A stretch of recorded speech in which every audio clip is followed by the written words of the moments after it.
I'm Natalie, 30 years old, a software engineer who has always longed for my family's recognition. For years, I hoped they would see me, value me, and treat me as an equal. But my sister always, the star in their eyes, never missed a chance to remind me that I was nothing. I thought I could endure it. Until the night everything shattered. It was my parents' 35th wedding anniversary, a backyard celebration I wanted to make truly special. I poured my heart into it. The tables were set neatly, the food was ready, and I had chosen a gift with great care. I thought maybe this would be the moment they finally looked at me with pride. But as I stood to raise my glass for a toast, my sister laughed a sharp, bitter laugh and said, "You are not a part of this family." Her words cut like a knife.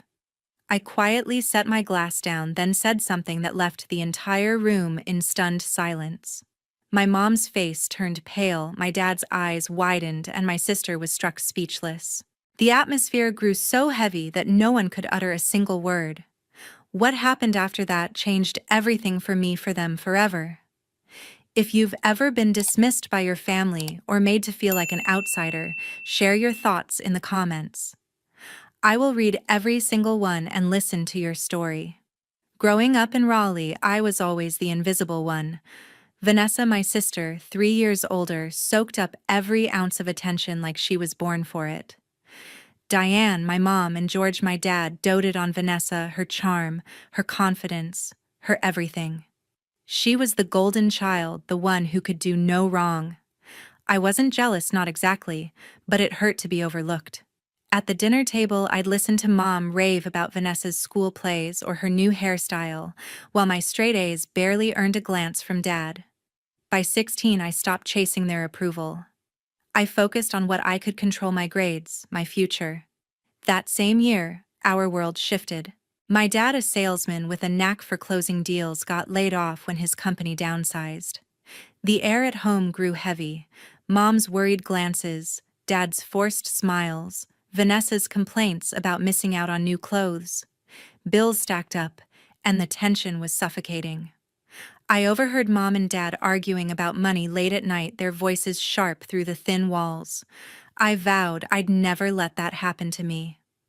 I threw myself into studying, staying up late with textbooks, determined to build a life where I wouldn't have to beg. My effort paid off.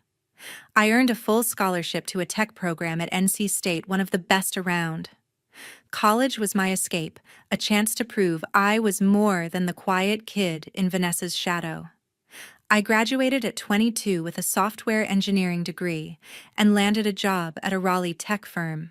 The pay was solid, better than I'd hoped, and I finally felt I was building something real. But things at home hadn't changed. Dad found work again, but it was commission-based, unreliable. Mom, a homemaker, relied on him for everything. Vanessa, freelancing as a graphic designer, was always broke, spending her earnings on clothes or trips. They struggled, and I couldn't just stand by. So I stepped in. It started small, paying the electric bill when it was overdue, covering Mom's car insurance when she said it might lapse. Then it grew. Vanessa called one day, her tone casual, but pointed, asking for a loan to cover rent. Just this once, she said, but it never stopped. I sent her $500, then $1,000 the next month. It became routine, her asking me, giving no questions. I didn't mind at first. I thought it was what family did. I paid their water bill, covered Dad's car repairs, even sent money for Mom's medical checkups. Over 8 years, I must have spent tens of thousands. Vanessa never thanked me, not once.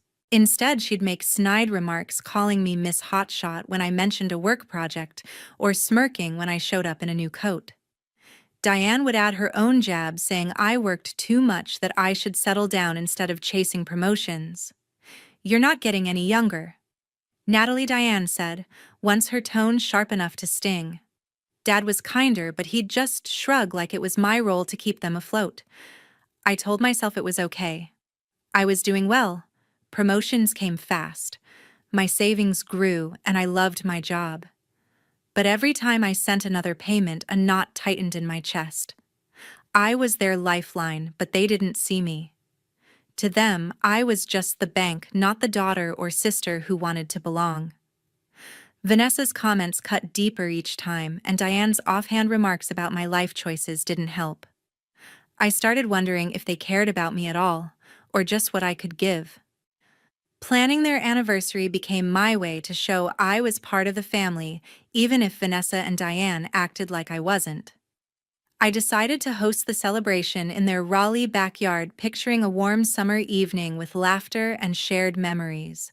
Knowing no one else would take charge, I dove into planning every detail, hoping it would prove I belonged.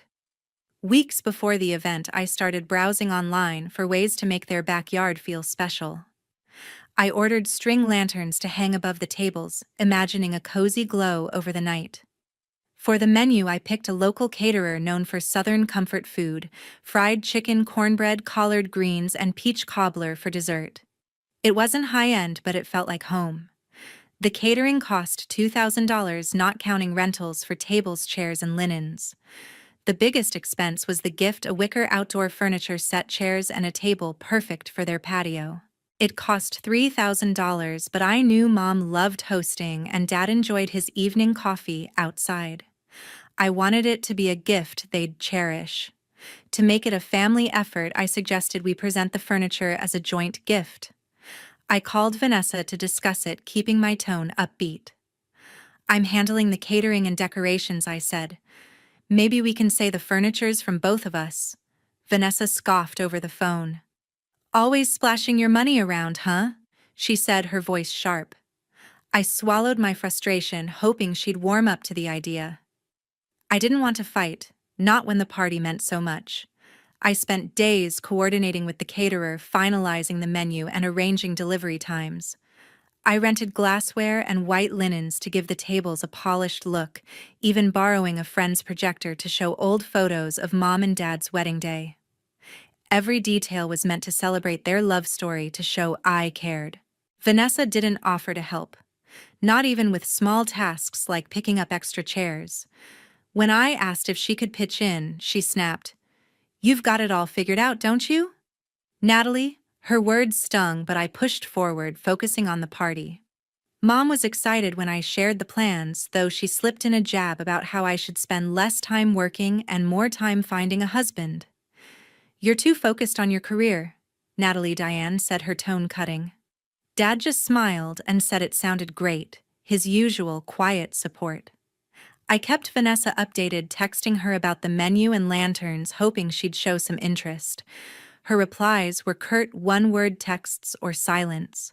One evening, I stopped by their house to show Mom napkin samples. Vanessa was there, sprawled on the couch, scrolling her phone.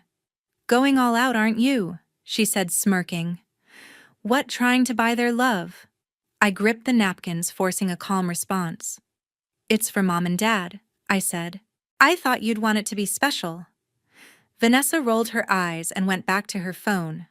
As the party neared, Vanessa's jabs wore me down. I started doubting every choice, wondering if she was right. Maybe I was trying too hard. But I kept going, spending late nights checking the weather forecast, confirming the furniture delivery, and splurging on a bottle of vintage wine for the toast. By the time the party was days away, I'd spent nearly $6,000, mostly from my savings. The cost didn't bother me. I just wanted one night where we felt connected. Vanessa's attitude kept eating at me, though. She hadn't contributed a dime or lifted a finger yet. She twisted my intentions. When I mentioned the furniture set to Mom over coffee, Vanessa overheard and muttered, "Must be nice to have money to burn."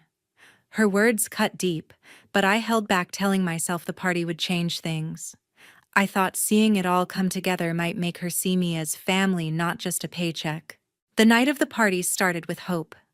I'd poured weeks of work and thousands of dollars into making my parents' wedding anniversary perfect. The backyard glowed under the string lanterns. I'd hung the tables set with white linens and Southern dishes, fried chicken, cornbread, peach cobbler, filling the air with familiar comfort. Guests mingled, neighbors and old friends laughing as old wedding photos played on the projector. I stood back, watching Mom smile as she greeted everyone, Dad sipping his coffee by the patio. For a moment, I felt like I'd done something right. Vanessa arrived late, strutting in with a bright dress and a fake smile. I tried to ignore the knot in my stomach, greeting her with a nod. She barely looked at me, grabbing a plate and chatting with guests like she'd planned the whole thing. I busied myself checking the caterers, making sure the wine was chilled for the toast. But Vanessa's presence loomed. Halfway through the evening, as I refilled drinks, she leaned in close, her voice low and sharp. "Still playing the perfect daughter, huh?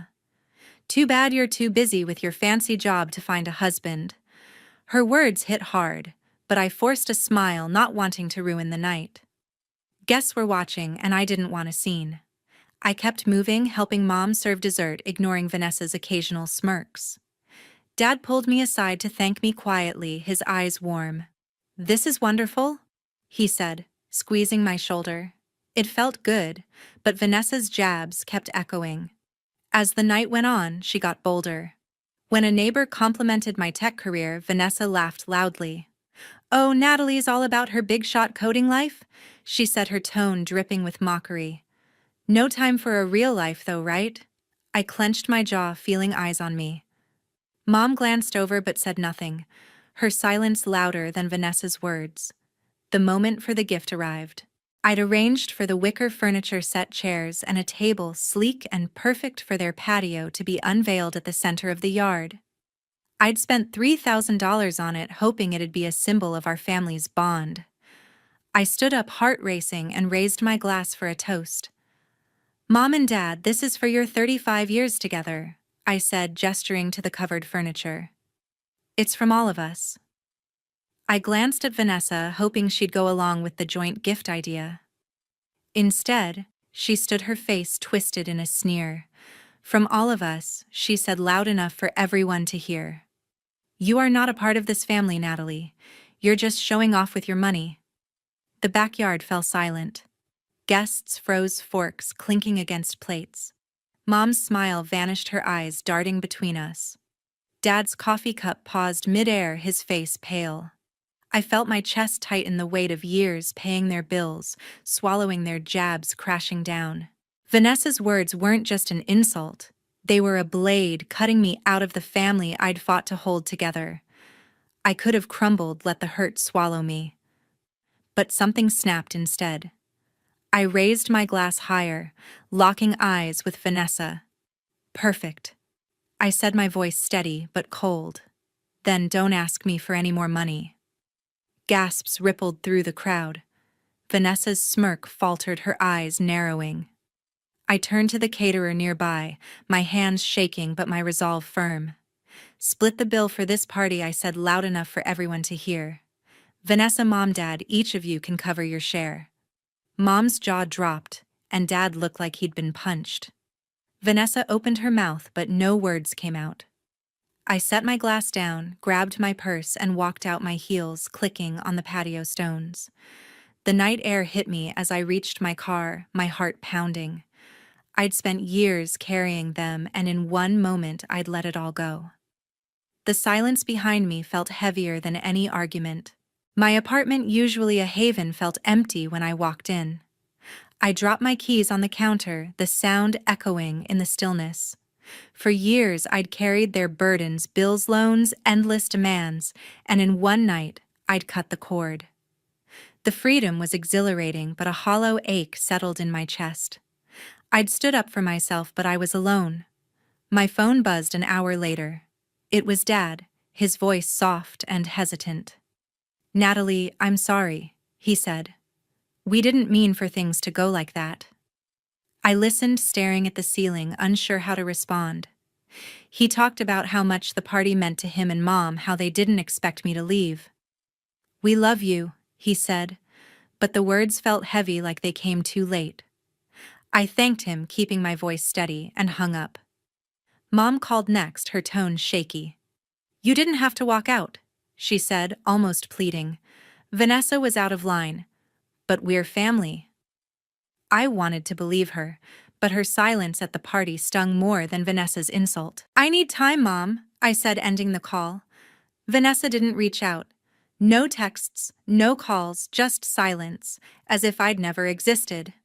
I couldn't sleep that night. The high of standing up to Vanessa mixed with a gnawing loneliness. I'd spent years trying to prove I belonged, pouring money and energy into a family that didn't see me. The more I thought about it, the more I realized I needed a break, not just from them, but from the weight of their expectations. The next morning, I opened my laptop and booked a weekend trip to Asheville, a quiet mountain town a few hours away.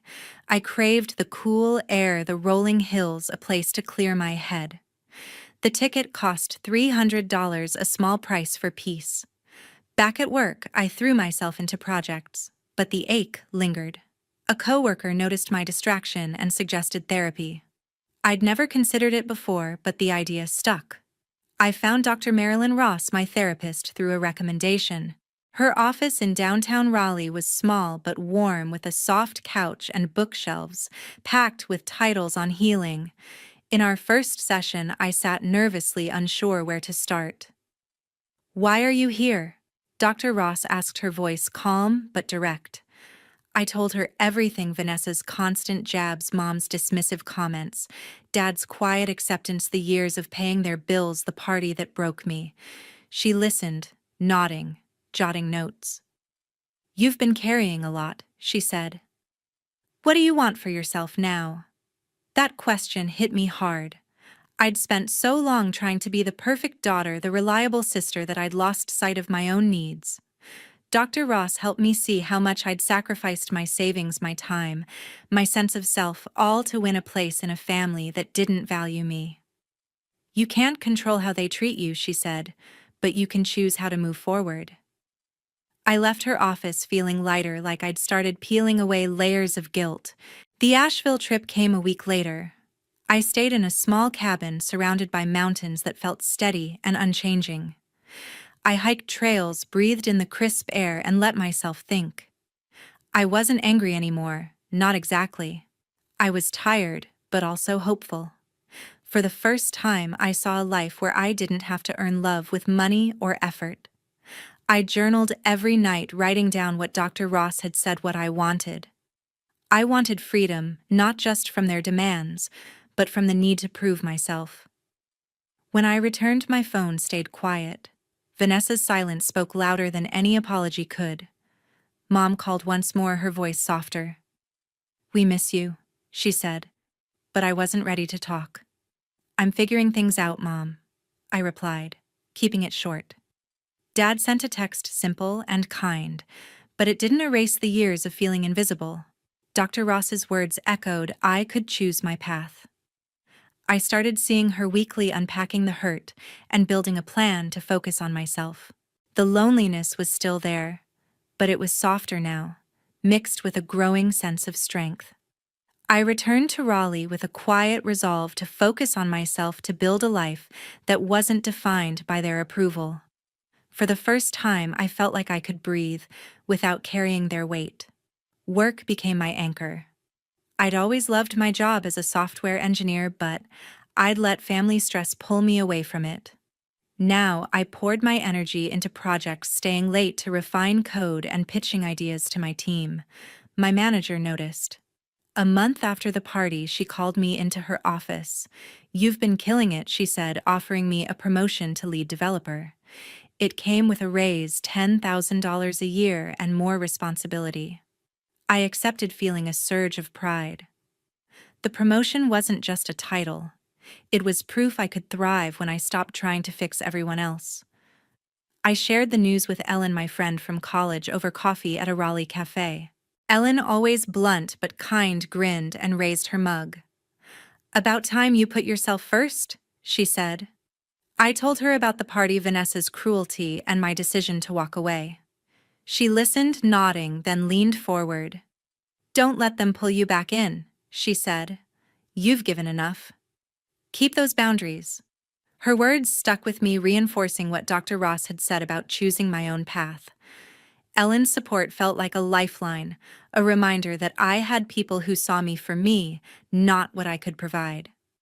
Life wasn't all work, though. I'd been single for years, too busy with family and career to date. But a coworker introduced me to Steven, my date, at a team happy hour. Steven was a graphic designer, quiet but thoughtful, with a dry sense of humor that caught me off guard. We hit it off over drinks, talking about everything from coding to art. Our first real date was at a local brewery, where we laughed about our worst job interviews and swapped stories about growing up in North Carolina. Steven didn't push or pry when I mentioned my family in passing. He just listened, his calm presence easing the knot I'd carried for so long. Dating him felt like a small, brave step toward a life I hadn't let myself imagine. Inspired by my own journey, I wanted to give back. I'd always loved teaching, so I pitched a project at work, a free coding bootcamp for young women in Raleigh, aimed at those from underserved communities. My company loved the idea and gave me a budget of $5,000 to start. I spent weeks planning, reaching out to local schools and community centers to recruit participants. The program would teach Python and web development skills I wished I'd had access to as a teen. I named it Code Forward, a nod to moving ahead despite obstacles. The first session was set to launch in 3 months, and I was already buzzing with ideas for workshops and mentors. My family stayed distant. Mom called occasionally, her voice softer but still hesitant. "We're proud of you," she said once, mentioning my promotion. I thanked her but kept the conversation short. Dad sent a text now and then, simple updates about his garden or work. Vanessa remained silent, her absence loud but not surprising.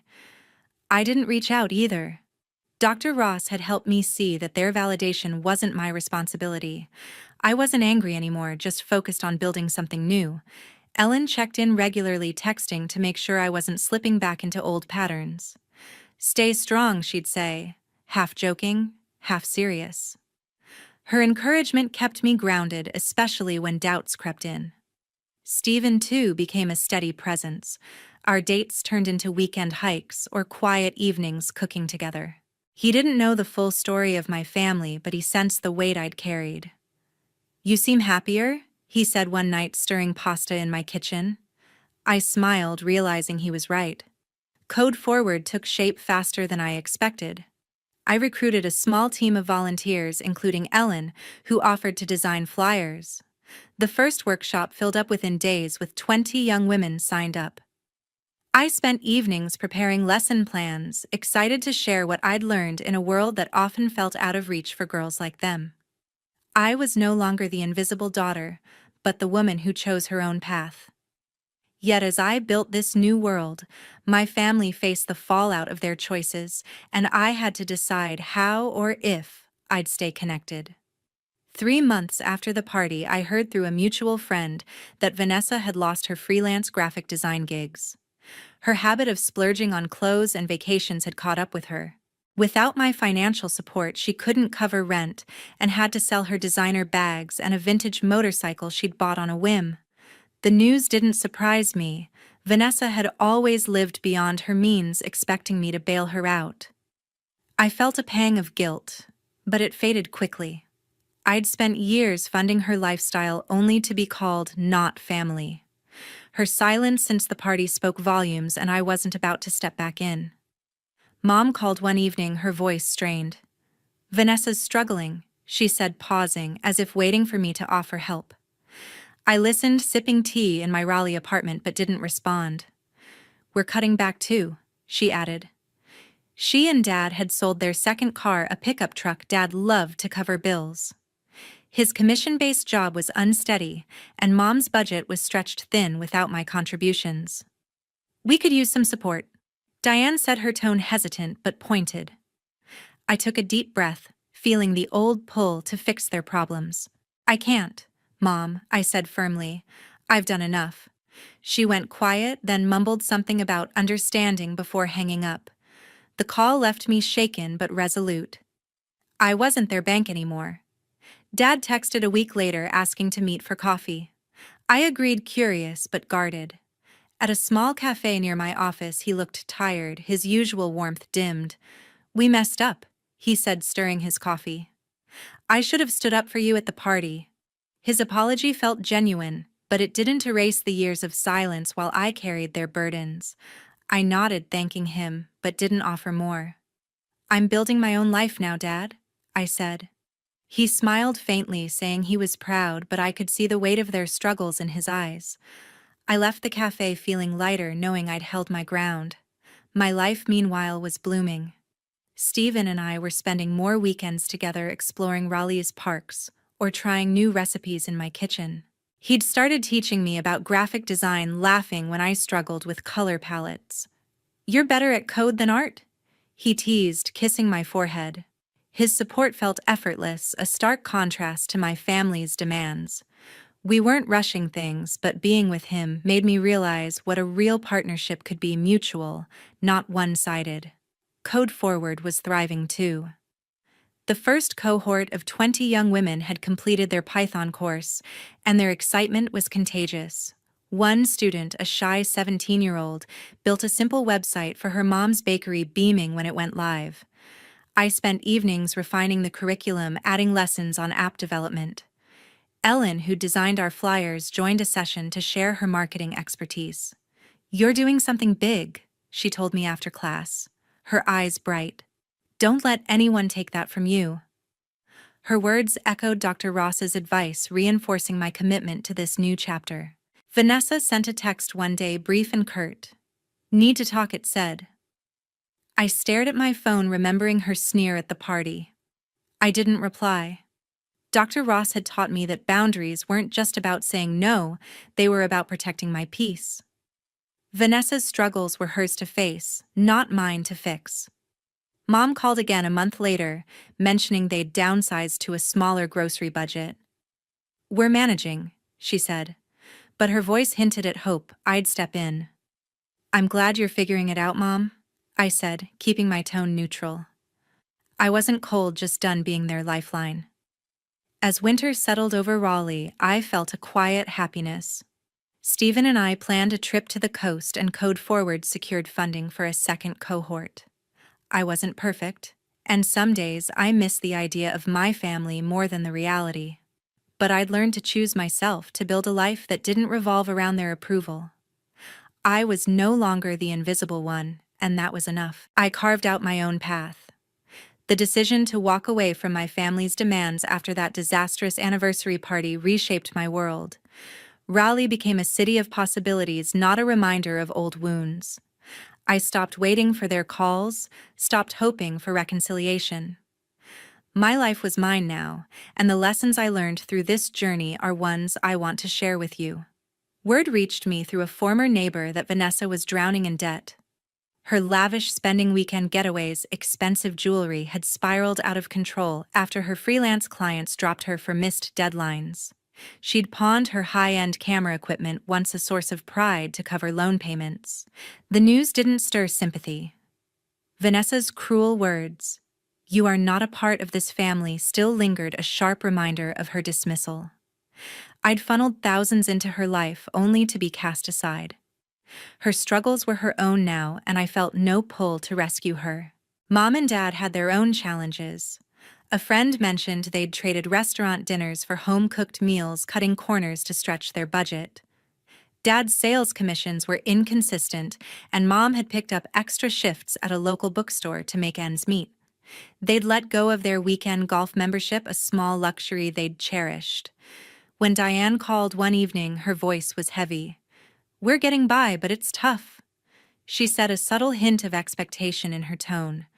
I sipped coffee in my apartment, feeling the familiar tug of guilt. "I'm sorry, Mom, but I can't help," I said, my voice calm but firm. She sighed, murmuring something about hoping I'd visit soon, then hung up. Dad sent a brief email a week later, checking in. "Doing okay, Dad?" I replied, keeping it short. I loved them, but I wasn't their lifeline anymore. My world, in contrast, was vibrant. Stephen and I were growing closer, sharing quiet mornings at Raleigh's farmers market or laughing over board games. He'd sketch designs while I coded, our passions complementing each other. "You're unstoppable," he said one evening, watching me tweak a website for work. His belief in me felt like a gift, so different from my family's demands. My career as a lead developer was thriving with new projects pushing me to grow. Code Forward. My coding bootcamp for young women had become a beacon of purpose. The second cohort was underway with students creating apps that amazed me. One built a budgeting tool for her family. Ellen, my friend, helped organize workshops, her enthusiasm infectious. "This is your legacy," she told me, grinning as we planned a guest speaker series. Therapy with Dr. Marilyn Ross. My therapist kept me grounded. She'd guided me through the pain of feeling invisible, helping me see that my worth wasn't tied to my family's approval. "Boundaries are your strength," she said, her words a steady reminder. I'd spent years giving too much money, time, energy, only to be overlooked. The party was my breaking point, but it was also my beginning. I learned that loving yourself means saying no even to those you care about. It's not about cutting people off. It's about protecting your peace so you can thrive. The biggest takeaway: you deserve to put yourself first. I used to think family meant sacrificing everything, but I was wrong. Walking away from their expectations freed me to build a life I love. I'm not saying it's easy. Some days I miss the idea of a close family, but I've found something better: a life where I'm enough. I want you to think about your own journey. Have you ever had to set a boundary to protect yourself? Maybe you've carried someone else's weight too long. Share your story in the comments. I'd love to hear how you found your way. Your voice matters, and it might inspire someone else to take that first step. As summer warmed Raleigh, I felt rooted. My apartment was filled with books and art I'd collected, with Stephen's small pieces of a life I'd chosen. Code Forward was expanding with plans for a third cohort. I wasn't looking back, only forward. I'd built a world that didn't need my family's approval, and that was my greatest victory.